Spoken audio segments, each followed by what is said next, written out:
আসসালামু আলাইকুম। এখন শুনবেন সংবাদ শিরোনাম। ৫-১০ রেট কমায় দেয়, তাহলে যারা যে সিন্ডিকেটটা করতেছে এদের জন্য একটা শিক্ষা হবে। সকাল থেকে হচ্ছে 5টা পাম্পে ঘুরছি, আমি তেল পাই নাই। পাম্পে পাম্পে ঘুরে নাজেহাল মানুষ, লাইনেই কেটে যাচ্ছে ঘন্টার পর ঘন্টা। রাজধানীর উপকণ্ঠ রূপগঞ্জে চোরাই তেলের সিন্ডিকেট। খোলা মার্কেটে তেল আছে, তারা আবার তেল বিক্রি করে 200 টাকা 220 টাকা লিটার।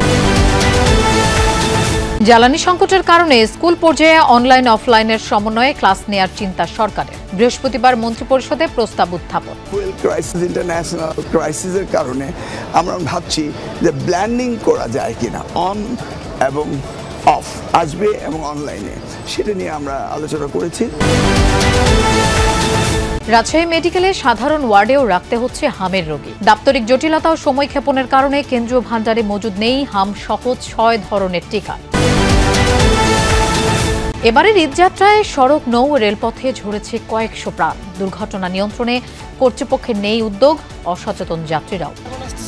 সব আসতেছে, পুলিশ প্রশাসন আসতেছে, বিআইডব্লিউ লোক আসতেছে, কিভাবে কি করলে এখন তাদের হুঁশ হয়েছে। দুই সাইডে আমাদের গেট করার পরও তারা রং সাইডে দিয়ে ঢুকে দিয়ে আমাদের সাথে তর্ক করে। তো এত বড় একটা অ্যাক্সিডেন্ট হয়েছে, এরপরে তারা সতর্ক হয় না। আসসালামু আলাইকুম। এতক্ষণ শুনছিলেন সংবাদ শিরোনাম, এখন শুনবেন বিস্তারিত। আজও সকাল থেকে রাজধানীর বিভিন্ন ফিলিং স্টেশন ও পাম্পগুলোতে দীর্ঘ অপেক্ষায় পরিবহন চালক ও মালিকরা। ভোর থেকেই মোটরসাইকেল, প্রাইভেট কার, বাস, ট্রাক সহ বিভিন্ন ধরনের যানবাহনের চালকরা তেল নেয়ার জন্য পাম্পে ভিড় করেন। এতে করে সড়কের একাংশ জুড়ে যানজটের সৃষ্টি হয়, যার প্রভাব ছড়িয়ে পড়ে আশপাশের এলাকাতেও। পাম্প সংশ্লিষ্টরা জানিয়েছেন, নারায়ণগঞ্জের সিদ্ধিরগঞ্জ ও ফতুল্লার ডিপো থেকে দুপুর নাগাদ তেল সরবরাহ হবে।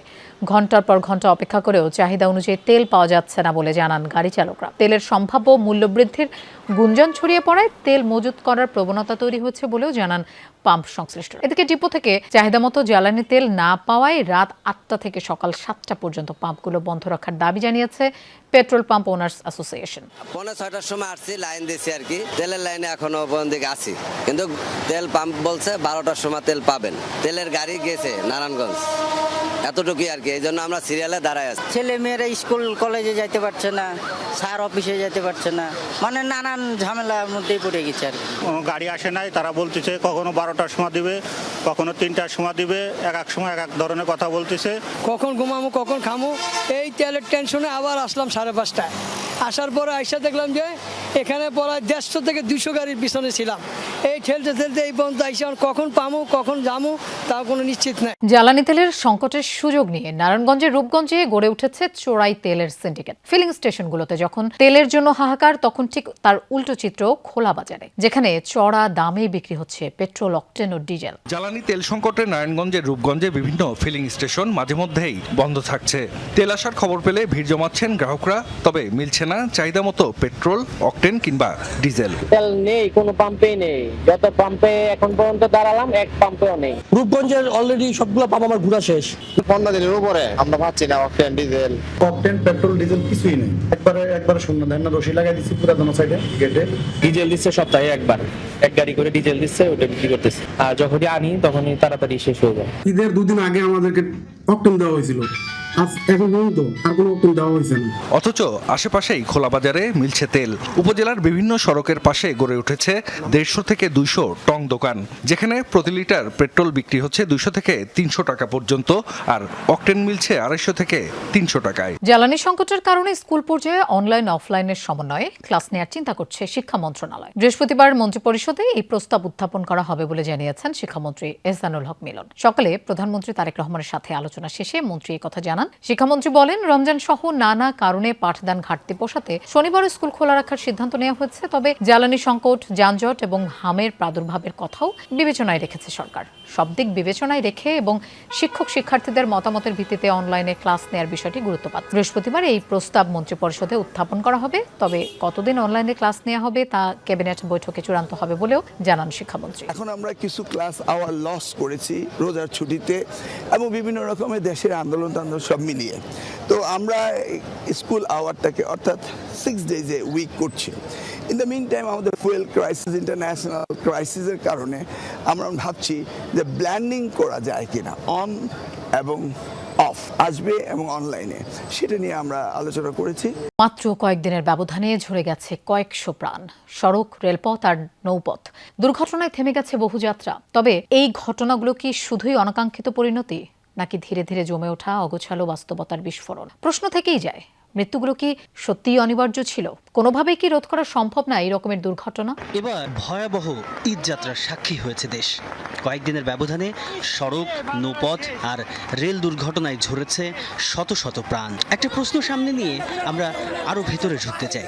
মৃত্যুর এসব ঘটনা কেবলই দুর্ঘটনা, নাকি একই চিত্রের পুনরাবৃত্তি? পাটুরিয়া দৌলতদিয়া ফেরিঘাট এই মুহূর্তে দেশের সবচেয়ে ব্যস্ত ফেরি রুট।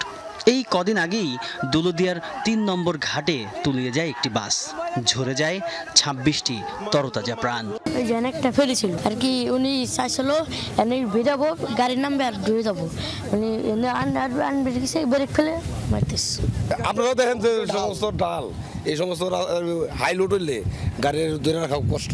পল্টনেতে যখন ফেরির উপরে গাড়ি ওঠে তখন গাড়ির ওয়েট আর ফেরি তো পানির অত ভারসাম্য নেই, ওই ফেরি নিচে হয়ে যায়, যার কারণে আপনার ওই গাড়ির পিছন বেঁধে যায়। গতদিন যেটা দেখেছি, যে গাড়ি যখন চলে গেছে সোজা, যে যাত্রীগুলো উঠেছে তারা জানলা দিয়ে বের হওয়ার চেষ্টা করেছে। অনেকে তারা বলেছেন যে জানলার পাশে যে রড থাকার কারণে তারা বেরোতে পারেনি। ঘটনাস্থলে গিয়ে দেখা যায় যে র্যাম্প দিয়ে পন্টুনে ওঠানামা করে যানবাহন তা যথেষ্ট নিরাপদ নয়। র্যাম্পগুলো পিচ্ছিল, আবার সামনে নেই কোনো নিরাপত্তা বেষ্টনী। এখন দুর্ঘটনা করছে, এখন সবাই আসতেছে, এমপি মহোদয় আসতেছে, চেয়ারম্যান আসতেছে, টিওনো সব আসতেছে, পুলিশ প্রশাসন আসতেছে, বিআইডব্লিউ লোক আসতেছে, কিভাবে কি করলে এখন তাদের হুঁশ হয়েছে। রাজশাহী অঞ্চলে ছড়িয়েছে হাম। রাজশাহী মেডিকেল কলেজ হাসপাতালে এই রোগাক্রান্ত শিশুদের জন্য আইসোলেশন ওয়ার্ড করা হয়েছে। তবে সেখানে সংকুলান না হওয়ায় সাধারণ ওয়ার্ডেও রোগী রাখতে হচ্ছে, যা বাড়াচ্ছে সংক্রমণের শঙ্কা। এই হাসপাতালে সোমবার পর্যন্ত চলতি মৌসুমে হামের উপসর্গ নিয়ে ভর্তি হয়েছে ২৭০ জন রোগী। অন্যদিকে বিভাগের ৮ জেলায় চলতি মার্চ মাসেই ১৩৭ জনের হাম শনাক্ত হয়েছে। বিভাগীয় স্বাস্থ্য অফিস বলছে প্রকোপের মুখে তারা টিকাদান কার্যক্রম জোরদার করার ব্যবস্থা নিয়েছেন। হামের প্রকোপ বেড়ে যাওয়ায় আলাদা আইসোলেশন ওয়ার্ড চালু করা হয়েছে রাজশাহী মেডিকেল কলেজ হাসপাতালে। মোটামুটি ভালো, অক্সিজেন দিলাম, কাটলে অক্সিজেন দিয়ে কিনে এখন বেটার ফিল করছে, আর চিকিৎসা আল্লাহর রহমতে ভালোই আছে এখানে আসার পরে। তবে ধারণ ক্ষমতার ৩ গুণেরও বেশি রোগী ভর্তি থাকায় আইসোলেশন ওয়ার্ড দিয়েও পরিস্থিতি সামাল দেয়া যাচ্ছে না। হামের উপসর্গ নিয়ে ভর্তি হওয়া অনেক রোগীকেও রাখতে হচ্ছে সাধারণ শিশু ওয়ার্ডে। আইসোলেশন ওয়ার্ড আছে আমাদের, সেখানে ৩০ নম্বর ওয়ার্ড, আর আমরা শিশু বিভাগের 2টা ওয়ার্ডে আইসোলেশন কর্নার করেছি। আর তারপরেও আমাদের মানে সংকুলন হচ্ছে না, আমরা একটু কর্নার করে আলাদা সাইড করে তাদেরকে রেখেছি। এখন পরবর্তীতে যদি পেশেন্ট বাড়ে তাহলে আমরা চিন্তা ভাবনা করব কোথায় কি করা যায়। অভিভাবকরা বলছেন জ্বর, নিউমোনিয়া আক্রান্ত হয়ে হাসপাতালে ভর্তির পরে চিকিৎসাধীন অবস্থায় শিশুরা হামে আক্রান্ত হচ্ছে। শনিবারের দিন এখানে আসছি, তারপর থেকে রবিবারের দিন থেকে হাম, আর 1 মাস 3 তারিখে দেখাল ছিল চাপাইতে। প্রথমে জ্বর নিয়ে এখানে এসেছিলাম।